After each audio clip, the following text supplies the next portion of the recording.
Okay, sorry about that.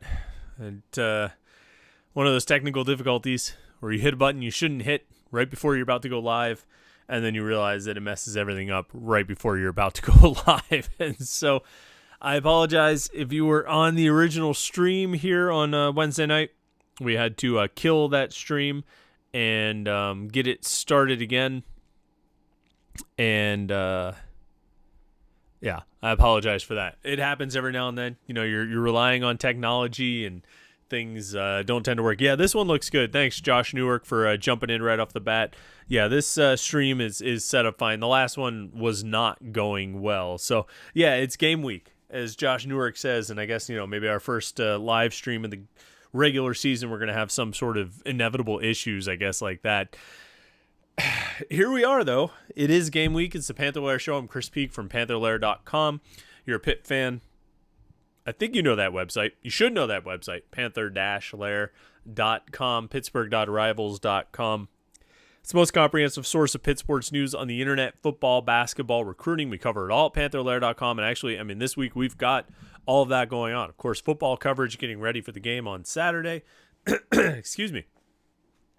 Recruiting coverage, because there's it's actually September 1st, which is today, Wednesday, September 1st, is the first day that college coaches can reach out to junior recruits. So guys in the class of 2023, some of the local guys, Tamir Robinson from Brashear, Rodney Gallagher from Laurel Highlands, Lamont Payne from Chartiers Valley. It's the first day that college coaches can contact those guys, and so this has been a big recruiting day. We've had a lot of content there, coverage of that following the recruits who heard from Pitt last night and, you know, got graphics, you know, fancy edits sent to them at midnight last night.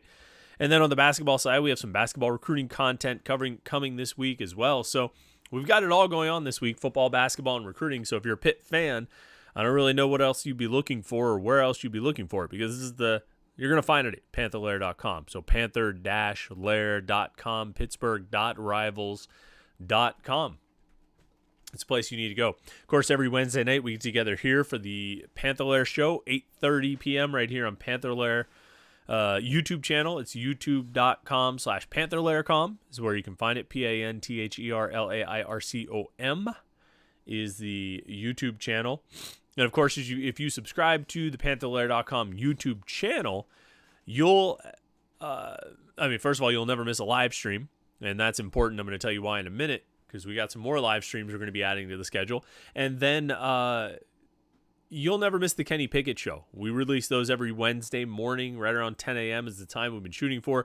Released episode 5 today, our first Kenny Pickett Show of the regular season. And, you know, if you haven't listened to the show, if you haven't watched the show, because we released the video on YouTube, we put that video on Panther-Lair.com.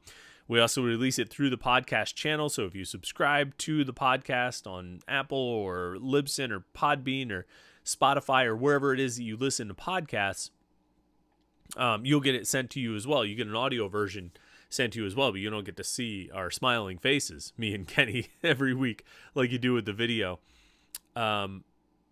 But if you've listened to it, well, I should say if you haven't listened to it, it really is unique and exclusive content. You're not going to get anywhere else. This is not a media scrum. We're not just putting up a video of Kenny's weekly press conference. This is just me and him talking about whatever's going on in Pitt football or anything else I want to ask him about.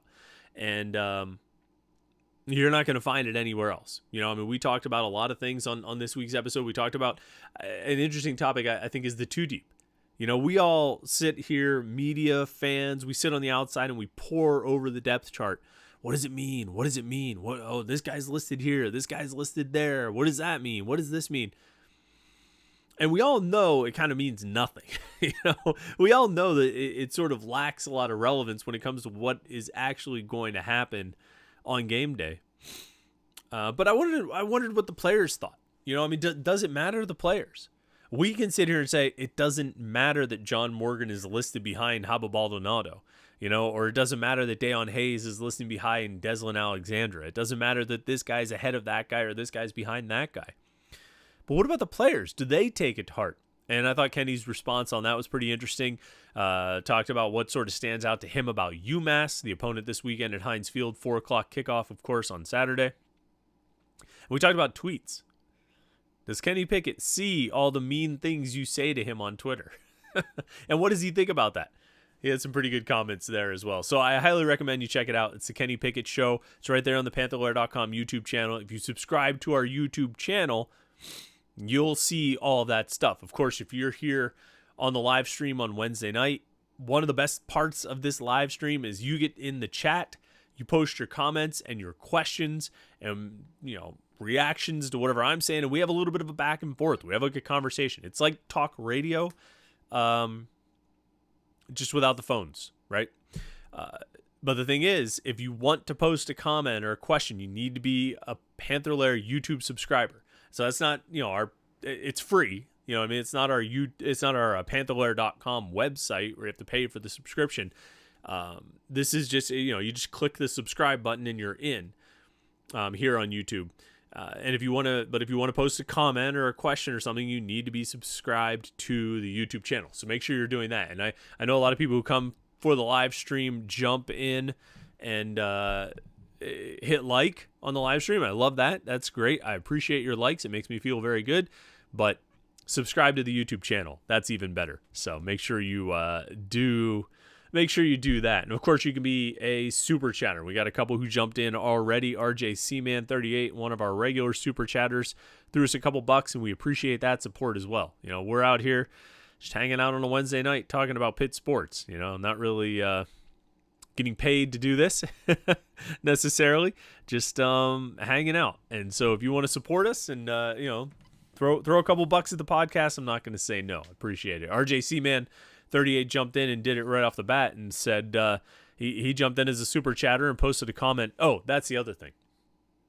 If you do jump in as a super chatter, we will definitely get to your comments and questions. I know sometimes we miss some people. Sometimes we don't get to everybody's comment or question. If you donate to the podcast, you will definitely get your comment and question. There's no doubt about that. And RJ Seaman38 says, Narduzzi stating that his staying at Pitt long-term is a two-way street. Is that attitude based on his confidence in this team?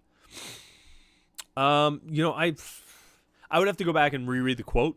I think generally when he's talked like that, what he's talking about is he has to want to be at Pitt and they have to want him to be at Pitt. He needs to have the support from the university, which he has. And I think when we talk about Pitt and athletics and we talk about Pitt football and the history of Pitt football and where the football program has fallen on tough times, we often talk about the lack of support from above, whether it's from the athletic department and the athletic director, or in this case, the director of athletics, or whether it's at an even higher level. You know what I mean? The board of trustees, the chancellor, the real administration of the university. And to that end, Pat Narduzzi has the support. I think Heather Lyke is behind him. And I don't know if I would say more importantly, but just as important and potentially more importantly, the chancellor is behind him. And the chancellor is committed to supporting athletics. Now, does Pat Narduzzi get every single thing he asks for? I don't know. Probably not. I think coaches always want something more. I imagine even Nick Saban, there's something that he has not gotten that he wants. So they're probably not very much. But I think Pat Narduzzi pretty much gets what he wants and needs and what he believes he needs in order to administer the program the way he thinks it should be administered. So, I think that's probably what he's talking about. He needs the support from above, and I think he's got it. John Bridgen jumping in as a super chatter. Appreciate it. Just says, thanks for the great info. Thanks, John. Appreciate you coming into the live stream tonight. You got anything to ask or comment, be sure to throw it out there. I'd love to hear from you. And Matt Durney also in as a super chatter. We got people hitting the super chat early. We're jumping to your questions right off the bat. Road to College game day coming to Pitt on October 23rd begins this Saturday. Would be massive from the national perspective, bigger than winning the Coastal Division in my opinion. This has been a conversation on the Panther-Lair.com message boards. It's come up this week, but it's come up in the past as well. I think from the first time the schedule came out, people talked about this possibility. You go through the first 6 games of the season. UMass, at Tennessee, Western Michigan, New Hampshire, that's September. And then you go to Georgia Tech and you go to Virginia Tech on October 16th. And that's your first half of the season. And as you look down that list of 6 games, It's conceivable that Pitt could get through that stretch at 6-0. It's conceivable. I'm not saying it's going to happen. I'm not saying it will or won't happen. It's conceivable that they could get through that stretch at 6-0.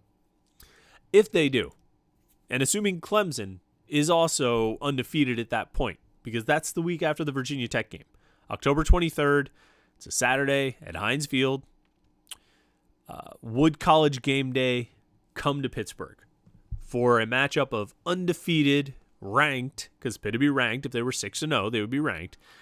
Undefeated, ranked ACC opponents. Now, I haven't looked around at the rest of the schedule in college football on October 23rd. I know other people on the message boards have. Nothing really jumps out as some obvious option. I think there are marquee opponents and good matchups. I don't know if any of them would likely end up being a matchup of undefeated teams at the midpoint of the season. So I think it's a very real possibility. Now, Pitt, if they are undefeated, I believe it's a very real possibility. Pitt has not had College Game Day come to town since 2005 for football. And that was the season opener in 2005. Dave Wanstead versus Charlie Weiss. Both guys coaching their first game at their stop. You know, Wanstead at Pitt, Charlie Weiss at Notre Dame. We know how that game went. We know how the rest of the season went. How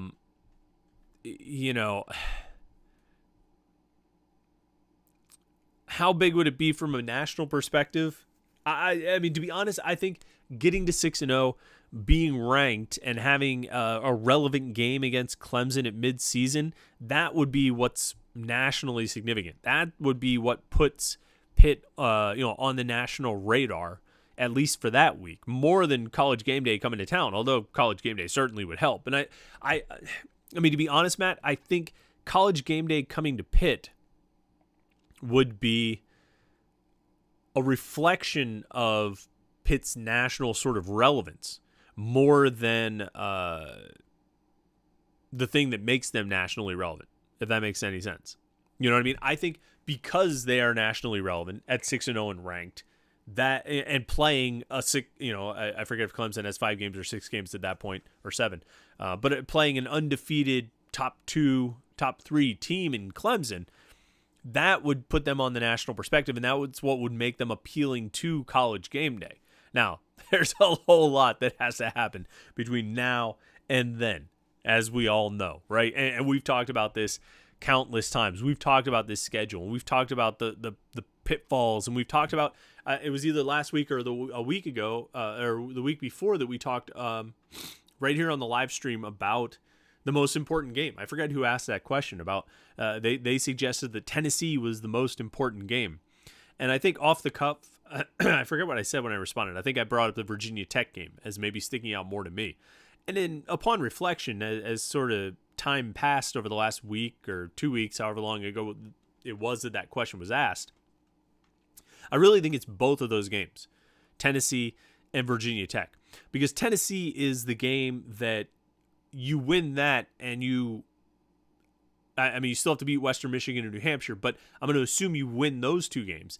So if you beat Tennessee, you're going undefeated in the non-conference for the first time ever, which is huge. And then if you do that and you come out of September 4-0, you've got Georgia Tech and Virginia Tech. If you can win both of I think you should beat Georgia Tech. I know they're improved, and I know a lot of people are starting to get on that hype wagon a little bit. We'll see. I think Pitt should still be able to win that game.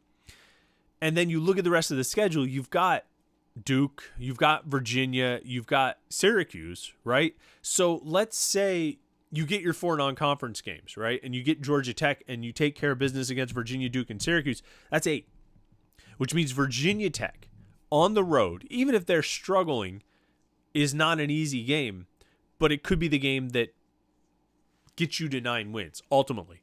So I think those 2 games are probably the most important for this whole thing. Now, every week's going to be an adventure. We know that as well. I mean, we've all watched this team long enough to know that every week's going to be an adventure.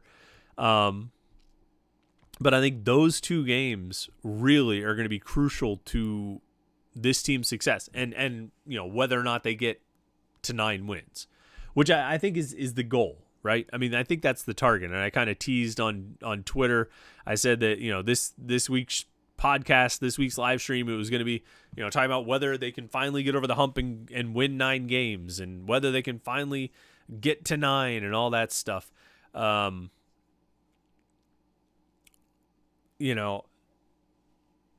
would say this before we dive into whether or not they can win 9. Understand that if they go 9-3 in the regular season, if they go 9-3 and win the Coastal Division,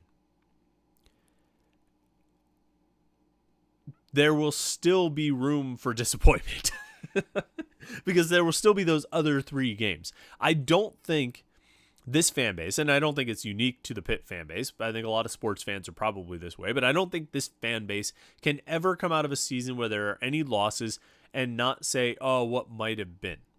So even if they go 9-3, which I think as we all sit here on September 1st, we all say they went 9-3, that's a successful season. They can get to 9-3 without beating North Carolina, Miami, or Clemson, right? And if they do that, I think there probably will be a significant portion of the fan base that looks back and says, oh, yeah, they won 9 games, but they should have been able to do this, or they should have been able to do that. And I mean, we have to look no further than 2008 and 2009 to find examples of it. They went 9-3 both of those years in the regular season. And when we look back on 2008, we talk about the Bowling Green game, and we talk about the Rutgers game, and we don't talk as much about the Cincinnati game, but we should in 2008. And obviously, we talk about the Sun Bowl. 2009, we look back at that season. We should talk more about the NC State game. We should probably talk about the West Virginia game that they just sort of blew between the Notre Dame game and the season finale against Cincinnati. But we definitely talk about that Cincinnati game a lot. So we can all sit here and say that 9 wins would be a huge achievement, a tremendous accomplishment, and a real step forward for the program. And it would be. But we also know the reality of what some of the fan reaction will be down the road. Now, all that said, I think 9 is the bar for a successful season. I think 8-4, depending on what those 8 are and what those 4 are and how those 4 go and how those 8 go, could be acceptable. Less than 8, and it's a disappointing season that raises more questions than answers. So, I mean, that's where I'm at with it now. And I think probably a lot of Pitt fans would probably agree with that. And, you can, definitely would like to hear your opinion on that. If you agree that 8 would be acceptable, 9 is really where the line is drawn on what is a good season, a successful season. I think less than 9, it's hard to call it successful, although you could say it's at the very least acceptable. Now, can they get there? We've talked about it a million times, over and over, right? We've talked about the schedule is. We've laid out the schedule, and I feel like we've diced it up enough times that you know what they need to do in order to get to 9 wins. I know what they need to do, and they know what they need to do. There are games they cannot afford to blow. You got to come out. You really need to come out of September at 4-0. And then you can't blow it at Georgia Tech. You can't blow it against Duke. You can't blow it against Syracuse, and you can't blow it against Virginia. You need to be playing, you need to be 8. You need to get 8 wins out of those 8 games. It's as simple as that, Yeah, that's what it all comes down to. So you give yourself an opportunity to play for 9 or 10. Now, obviously, the way the schedule sets up, I wish they played the 4 non-conference in September, and then Georgia Tech, Virginia, Syracuse, Duke in October, and then November was North Carolina and Clemson and Miami and Virginia Tech in some order, so that you could get out of those first 2 months at 8-0 and then really be playing for something in those final 4 games. I wish that was how the schedule set up. It's not. So obviously, I mean, you get this stretch here. I'm looking at it, these final 3 weeks of October, you go at Virginia Tech and then Clemson and Miami at home. I mean, that's going to be a challenging stretch, and then you go to Duke. And then you got Carolina at home. And there again. So you're going to be, you're potentially going to be coming out of that, out of the Carolina game, possibly at 7-3, which means you need to win Virginia and Syracuse to get to 9 wins. But those are winnable games. I wouldn't hate seeing, and if you're in that position where you're going into Virginia and Syracuse at 7-3, you've probably got the Coastal Division. You've got a chance to win the Coastal, I think. Now, it's going to be tough because if you go undefeated in the non-conference, you go 4-0 there, that means you're entering those final two games at 3-3 in the conference. So actually, I'm going to have to backtrack. Because if you lose 3 games prior to the final 2 of the season, that means you lost 3 ACC games, which means you're probably out of the mix for the Coastal. But that sort of comes back to what I was saying about 9 wins would be a success, but we would still find ways to pick it apart. They could go 7-3 and then beat Virginia and Syracuse and be 9-3, but their final record, in the ACC would be 5-3, which is not a great conference record. I think 6-2 you feel pretty good about. 5-3, you didn't do all that hot against your conference opponents. So it's going to be interesting to see how this thing gets kind of picked apart and what happens. What happens week after week, because it's going to be an interesting season. I don't think it's going to be a boring season, because even the most boring result, what's the most boring result? 7-5? No, 8-4. 8-4 is the boring result. If they end up going 8-4 and their losses are Clemson, Miami, let's say they lose 3 in a row. They lose at Virginia Tech, they lose to Clemson and Miami, and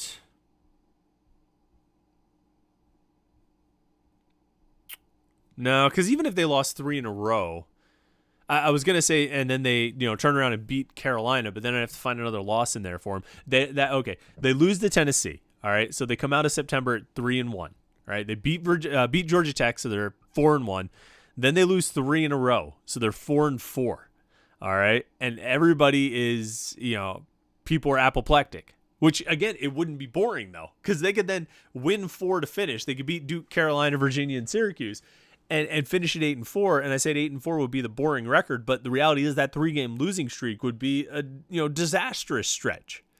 It wouldn't be boring at all. So this team will not.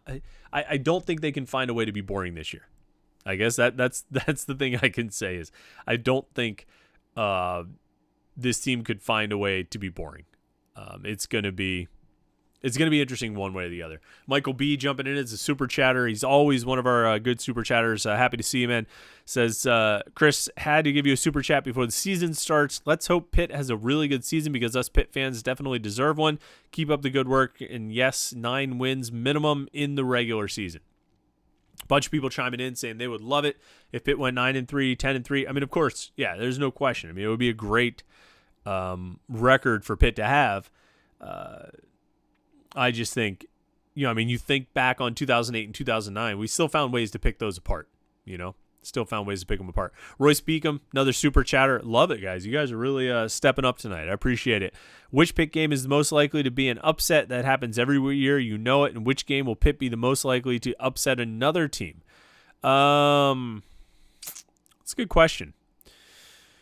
What game is the most dangerous for Pitt? Where is Pitt most likely to be upset? I think at Georgia Tech is a dangerous one. Those games have been close. Pitt has won, under Narduzzi, they've won every year except for 2017. And that year, they forced like 4 turnovers and still blew the game. But otherwise, they've beat Georgia Tech every other year. So they're what? Narduzzi's 5-1 against Georgia Tech. But all those games have been really close. You know what I mean? All those games, none of them have really been a blowout. 2 years ago, it was 20-10, but it really could have been a lot closer than that. I think there was a fumble near the goal line that Pitt recovered, and or else it really would have gotten dicey. Last year, even though Vincent Davis ran wild, that game wasn't a blowout. There was some terrible officiating that helped Pitt, actually. I mean, it was bad on both sides, but it helped Pitt more than it helped Georgia Tech. So those games have always kind of been close. I think Jeff Collins is doing a good job recruiting at Georgia Tech. He's got a built-in recruiting base. They should be able to get talent to the Yellow Jackets. That one is probably my pick for the biggest upset potential. As far as a game that Pitt is most likely to upset, I mean, I'm circling North Carolina. I know they've got a great quarterback. And I know this isn't really all that relevant, but the last time North Carolina came to Heinz Field on a Thursday night, Pitt won. And so, that was 2 years ago. Sam Howell was a freshman. He's a junior now. He's a lot older. He's a lot better. He's got even better skill players around him, although they lost the running backs that they had. I mean, 2 of them at least. But I could see Pitt getting into and maybe even competing in a shootout there and potentially pulling it off. If, now we're talking about a game on November 11th. So we're talking about, is that an upset for Pitt at that point? It depends. Right now, it would be. As we talk about it right now, that would be an upset if Pitt won that game. Who knows what these two teams will look like come November 11th? It could be totally different perspective, and Pitt could be the favorite or something like that. Who knows? It's always fun at this point. It's the beginning of the season. Virtually any scenario is on the table, short of some extremes on one end or the other, and so you kind of find yourself around the middle there and trying to figure out which spot, where they're going to actually end up. Is it going to be, on the disastrous end of a 6-6 or even a 7-5? Is it going to be on that kind of boring middle of 8-4? Is it going to be on the pretty sensational end on the top end there? Brock Madonic jumping in as a super chatter tonight. Appreciate it. Do you like Pitt's chances with the big 3 of Tyrese Fearbry, Rodney Gallagher, and Tamir Robinson? Also, does this season have an impact on how these guys look at Pitt? So you jumped across classes there, Brock. Tyrese Fearbry in the 2022 class. He's a senior now at Perry, defensive end, 4-star guy. Rodney Gallagher is a 2023. He's a junior right now at Laurel Highlands. Stud athlete. And Tamir Robinson and Brashear, another one in the 2023 class, another stud athlete, defensive end guy. Gallagher, like I said, can play kind of both basketball or football in college, and it's be interesting to see what he does. How do I like Pitt's chances? Tyrese Fearbry was committed to Penn State. He committed on July 4th, then decommitted before the month was over. I think Pitt's got a real shot at him. I think even when he committed, Pitt felt like they were going to still have a chance with him, and they were going to keep working on him. I could see him ending up back at Penn State. I could see him ending up at Pitt. I could see him. He took official visits to Kentucky and Auburn. I think Kentucky could be a possibility. We'll see. I think that one's going to play out over the next 4 months or 3 months. That one, I think, has a long ways to go. Rodney Gallagher has even more. He's 15 months away from signing, but I actually really like Pitt's chances with him. He's a stud, man. You watch his highlights from Friday night, 2 rushing touchdowns, 2 passing touchdowns, and 2 interceptions. The guy just made plays all over the place. He's a stud athlete. He is really good. Could play receiver in college, could play corner in college, could play basketball in college, could potentially do all of them in college.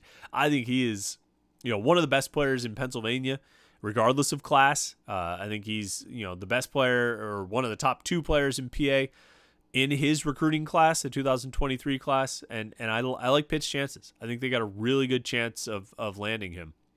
Tamir Robinson is the other one.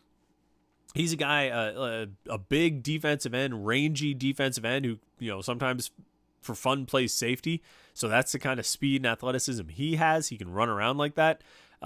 He's a guy who really blew up in the spring and summer. Kind of went to some camps, got seen by some college coaches, and Ohio State's after him, Alabama's after him, Auburn's after him. Some SEC schools like that are chasing him. He likes Pitt a lot. And I think at the beginning of this summer, I think Pitt was in really strong shape with him. Now, his recruitment is blown up, and that has, I think, kind of expanded his interests a little bit. But I think Pitt's going to be in it with Tamir Robinson all the way up to the end. So, but he's another one who's got 15 months before he commits. He's a good player, though. He's going to be really good. Those guys are all interesting to watch. Now, as far as this season, does it have an impact on those guys? What I've always kind of said is the recruiting class, so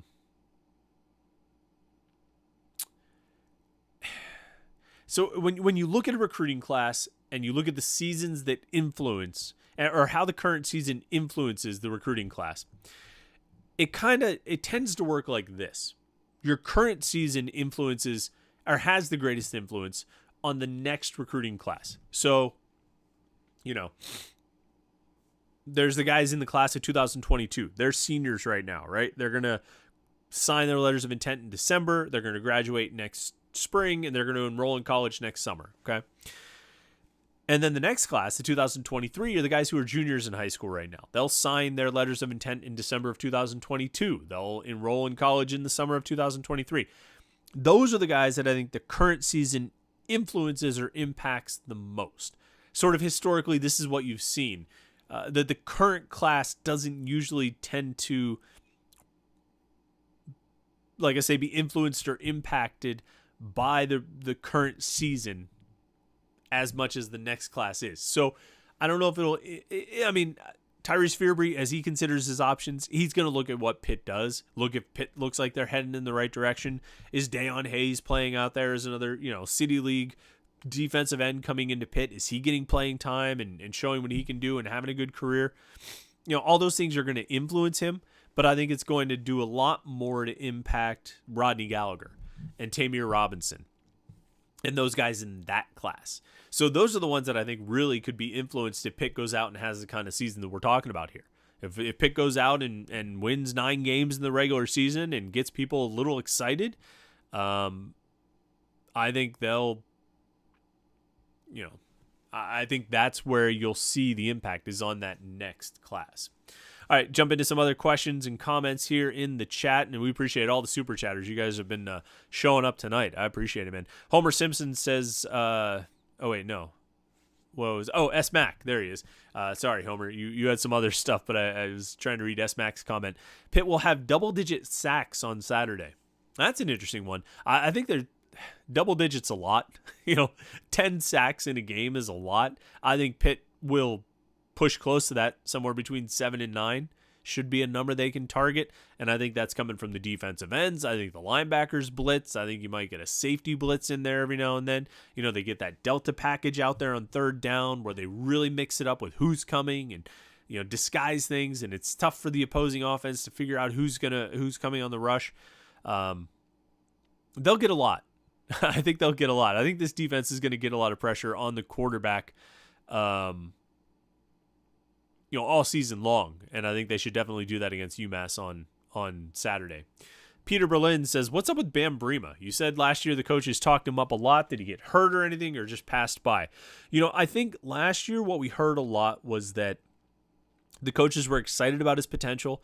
They thought he could be really good, but he wasn't quite ready last year. And Bam Brema is a guy who came in as sort of an undersized defensive end. I don't want to say undersized. He was just really thin. He needed to add weight and strength and conditioning. Out of Eastern PA, he came in. And so he didn't play. He redshirted. And then last year, he impressed the coaches, but he wasn't ready to play.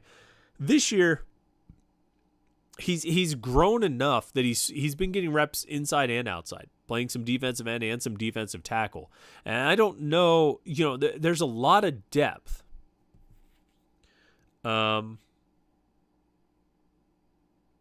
There's a lot of depth along the defensive line. I think you look at just defensive end, you've got Baldonado, Alexandra, Morgan, and Hayes, as your top 4 before you even get into Chris Maloney, who went on scholarship last week, or who else is some of the blanking on the other backup defensive ends. So Bam Brema could be in the mix there. But you even have freshmen like a Nakai Johnson or a Naquan Brown. There's a lot of talent and young talent on this team at defensive end. And then defensive tackle is even deeper. I think Keyshawn Camp and Kalijah Cansey are probably your 2 best, but Devin Danielson and Tyler Bentley and David Green all played well last year. And DeAndre Jules looks pretty good as a young player, former defensive end who shifted inside to tackle and made some plays last year. The Miami game sticks out as a good one for him. And then Bam Brema, I think, could fit into that mix as well and find himself getting some playing time. I think his future is bright. It's taking some time for him to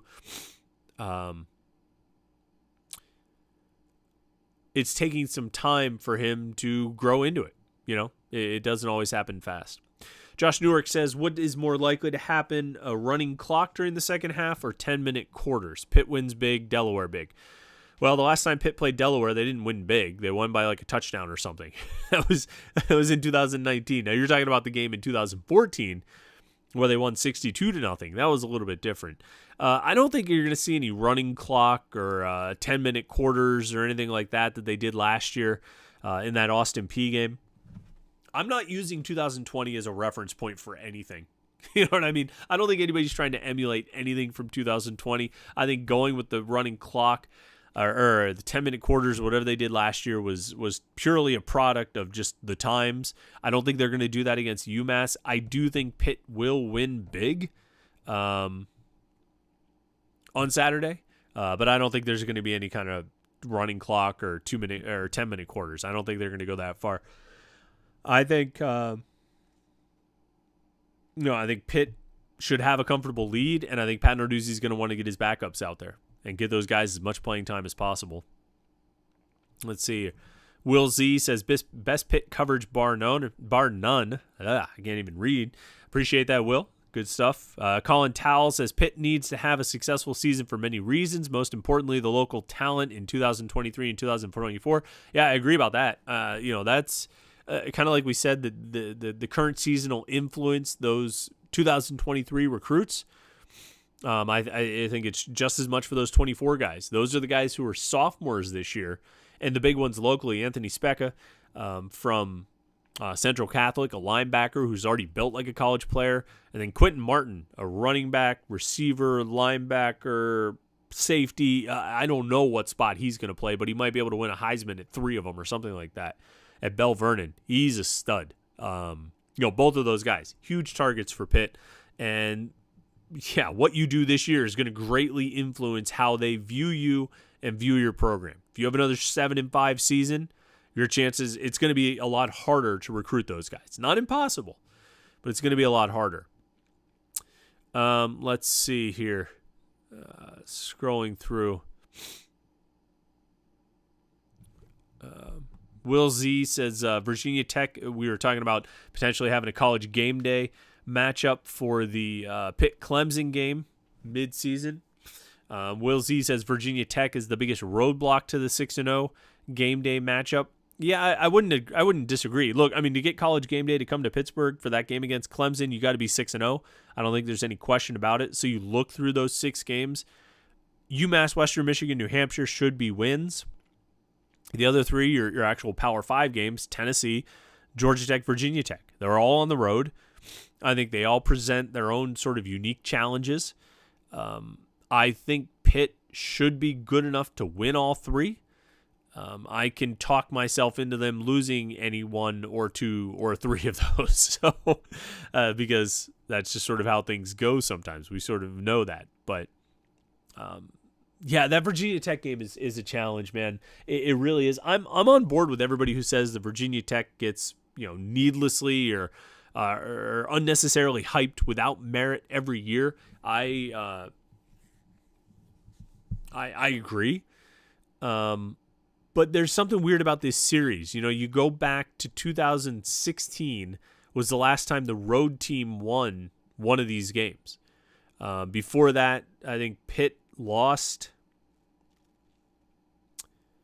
So Pitt won in 2012 at Heinz Field, right? When Pitt was still in the Big East. They played Virginia Tech as an ACC opponent. 2013, the game was down there, and they lost. Tom Savage almost got killed. He did get killed. 2014, they played at Heinz Field, and Pitt won. And then 15 and 16, you have these 2 years where the road team wins. Pitt went down to Virginia Tech in 2015 and won, and then Virginia Tech came to Heinz Field in 2016 and won. Other than that, 2012, 13, 14, 17, 18, 19, and 20. 7 out of the last 9 games between these 2 teams, the home team has won. So you do have that trend, which, for whatever it's worth. And maybe that has nothing to do with the 2021 rosters for either one of these teams. But it is a trend. And I don't know what you put it on. You want to put it on challenging road environments. You want to put it on whatever you want to say. But it is something to watch. And Virginia Tech, I don't think they're,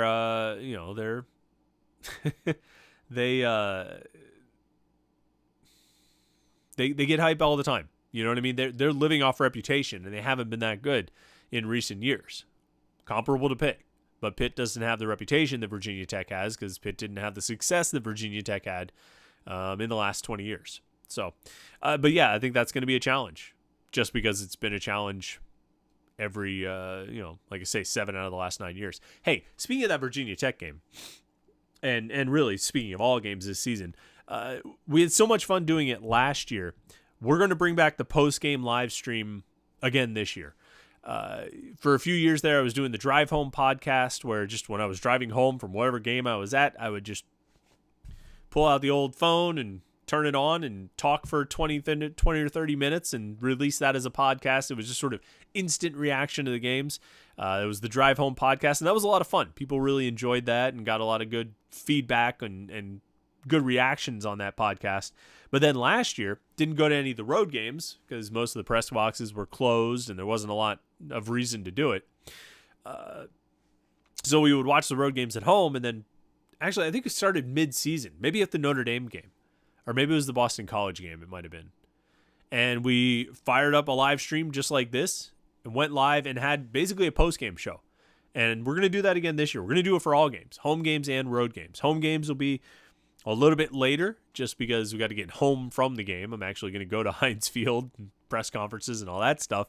But once we get home, we'll fire it up right here on the YouTube channel, and we'll have a post-game chat. It'll be a post-game show. The road games, I'll wait till after Pat Narduzzi's done with his Zoom press conference, and then we'll get going right here. So mark your calendars for that.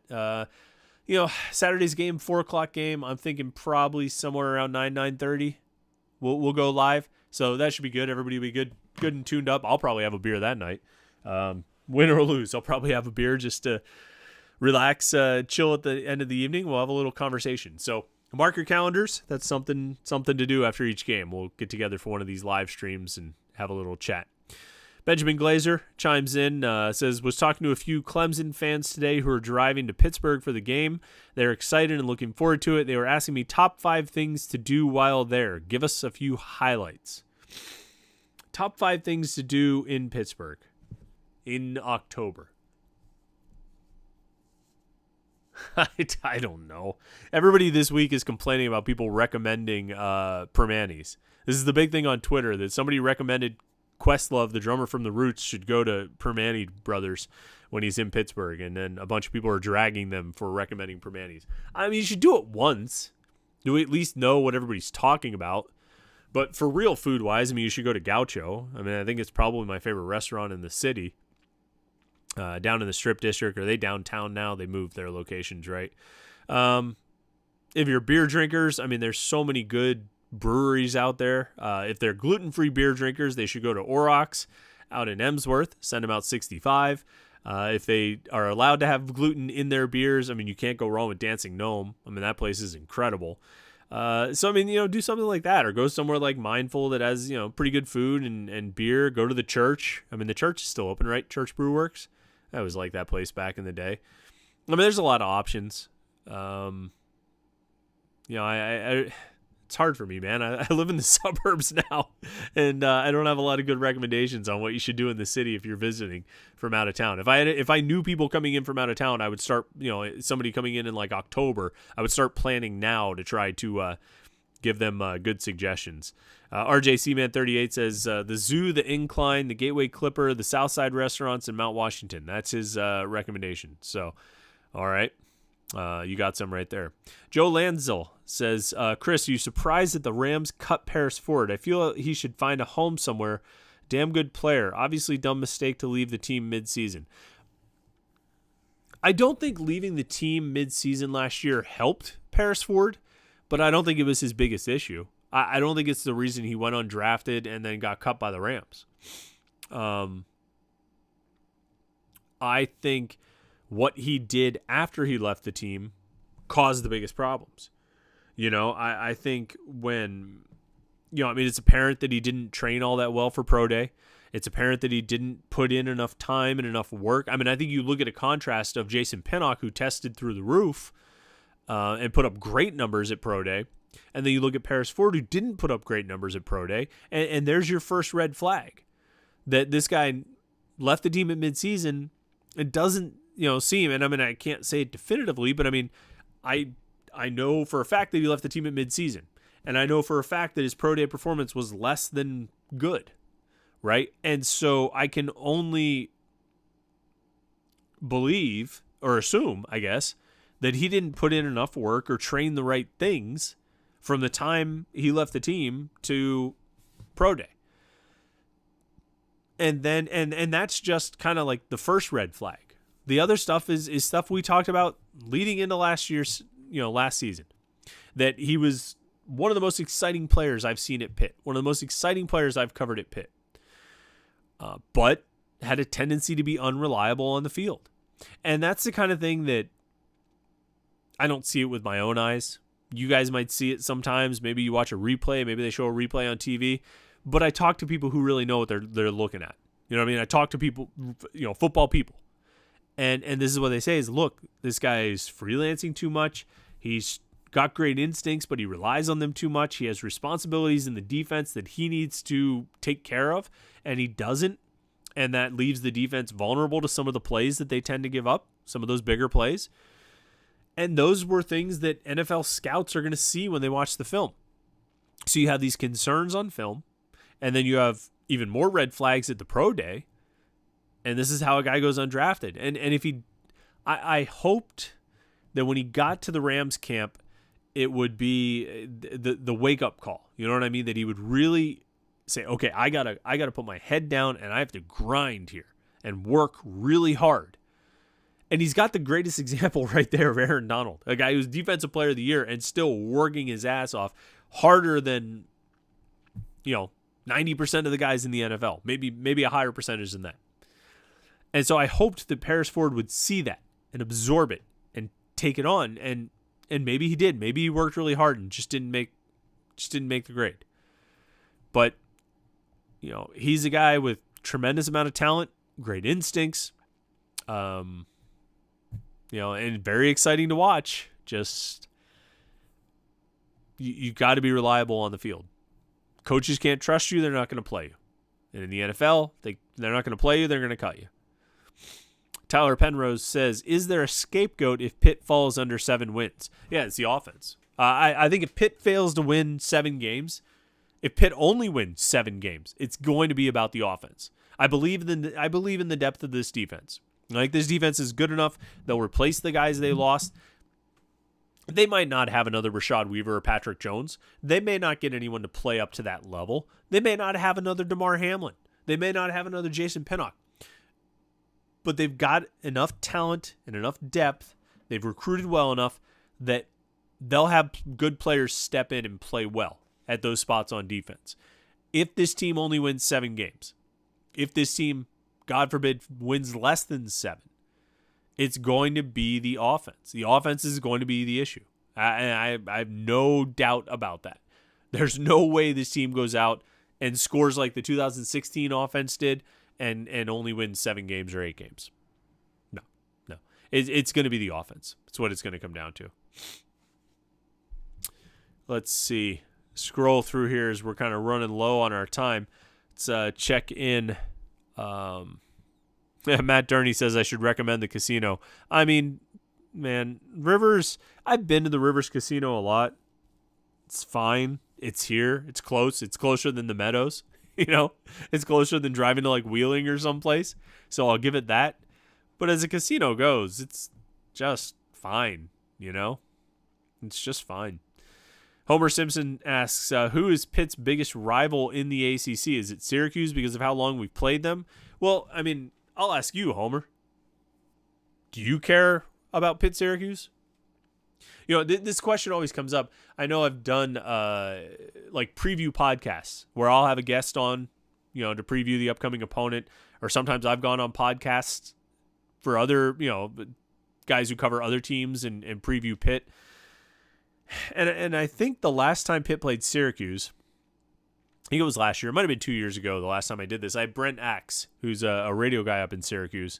Does a great job up there. He's been covering the team for a long time. And I feel like I started off, and I feel like I've done this actually a couple times with Brent, of just like, welcome to the podcast.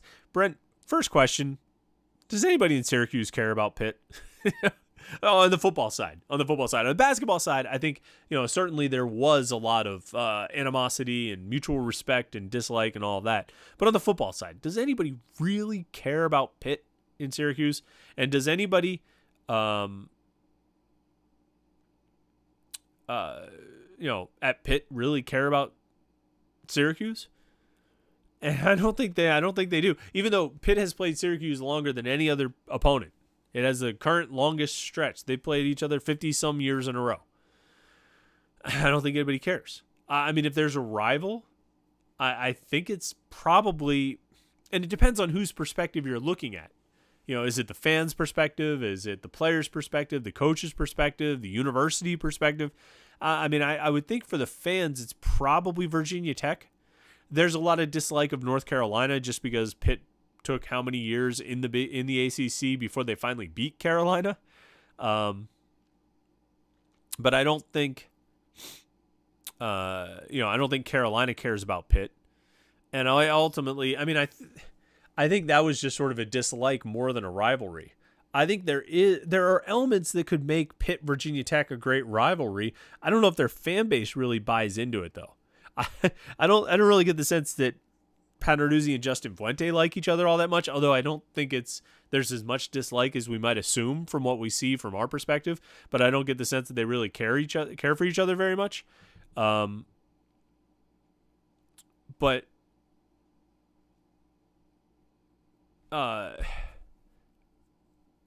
I think generally speaking, there's not a lot of love lost between the two programs. And some of that is some of the games they've played recently. I think 2016, Pitt, was very upset with the way Virginia Tech played in that game. Pat Narduzzi talked about it after the game, thought all their receivers were pushing off the whole time. And, he ended up getting fined because of it. 2017, obviously that game, a pretty exciting game at the end. But, you look at 2018, Pitt embarrassed Virginia Tech. 2019, Virginia Tech repaid the favor, and then 2020, Pitt did it again. So Virginia Tech probably hasn't forgotten about last year's game, and some of those guys probably haven't forgotten about 3 years ago, the 2018 game. I just don't know if the larger fan base of Virginia Tech buys into the idea of Pitt as a rival. I think they care about Virginia more. I think they care about North Carolina more, maybe even Miami. So, that's probably the best rivalry there is. You need some games that matter. You need games that go back and forth. They've been going back and forth with Virginia Tech. It just hasn't really mattered all that much. Tyler Buchanan says, Chris, who do you think will lead the team in sacks, and who do you think will lead the team in tackles this season? That's a good question. Sacks... Probably, I'm going to say either John Morgan or Habib Baldonado. I might say Morgan. But I think all those DNs, Baldonado and Alexandra and Deion Hayes, I think is going to contribute. I wouldn't be surprised to see a young guy like Deion Hayes getting his first significant reps, putting up 5.5 sacks or something like that. I think he's gonna have a really good year as a sophomore. But I would say probably Morgan or Baldonado will end up leading the team in sacks. Tackles, I'm going to say, tackles, I'm going to probably go with Servassier Dennis or Brandon Hill. Brandon Hill would probably be the other guy to watch because that boundary safety position, man, they are always in the mix. You look back at Jordan Whitehead, you look at Paris Ford, good players at that boundary safety position just pile up tackles. And, so I think I could be looking at, I would say your top two tacklers, your two leading tacklers on the team this year are going to be Brandon Hill and Servassier Dennis. I think those guys will probably be your 1 and 2 in some order. 2/10 speed and agility checking in. Love to see it. I think Deion Hayes will lead the team in sacks. That's what 2/10 says. I don't know if he's going to do it this year. There will be a year, maybe multiple years over the next couple of seasons where he does. He's going to be out there a lot, though, this year. I think he's going to play and be really good. All right, let's see. We got anything else here we want to get to? I think we got most of the questions. Oh, Doug Woods. We'll leave it here. Doug asked about the kicking game. Who's going to replace Alex Kessman? You know, they're still leaving it up in the air as far as Ben Sauls versus Sam Scarton. Seems like Sauls is a little bit better from distance. Scarton's a little bit better closer in. I guess they could alternate, although I think one of them's left-footed and the other one's right-footed, so that would get tricky for the holder of switching back and forth. I think ultimately it'll probably be Sauls will be the guy who handles field goals, but that's going to be a real question mark. I mean, anytime you have a new kicker coming in, you don't know what you're going to get, and it's not just that you don't know how he's going to do. You don't know how he's going to do in all these different possible situations. You know, there's a wide variety of situations he could be faced with, and who knows how he's going to respond, you know. So he could come out in the first game, make 4 field goals. They should not be kicking 4 field goals against UMass, but he could come out and make 4 field goals, and that doesn't really tell you much of what to expect when he goes to Tennessee, and he's kicking in, kicking in a brand new environment, a hostile environment, a place he's never been. See how he handles that kind of situation. So, Will Z, final comment, says the Panarduzzi said he decided who the kicker was on his radio show tonight, so there is a guy. I'm going to guess it's Sauls, but we could be surprised. We'll see what happens. And you know what? They could come out with one guy on Saturday, and that could all be subterfuge to trick us and trick Tennessee for next week. When they come out with a different guy, they'll never see it coming. They'll never see it coming. All right. Listen, I really appreciate everybody tuning in tonight. It's been a lot of fun. Like I said, we're going to have a live stream after the UMass game. I'll tweet it out and post what time we're going to start, but I'm thinking probably like 9:30 or so. We'll get together for who knows how long, half hour, 45 minutes, an hour, however long it takes to talk about the game. And it'll be just like this. We'll have our chats and go back and forth. You can be a super chatter during that to make sure your comments and questions get heard. We'll break down the game, everything that we got, all the stats, all the numbers, all the important points, what we learned, what we hope to learn, what we didn't learn, all of it. We're going to talk about all of it after that game. So make sure you tune in. Look forward to it. Those post-game chats were always fun.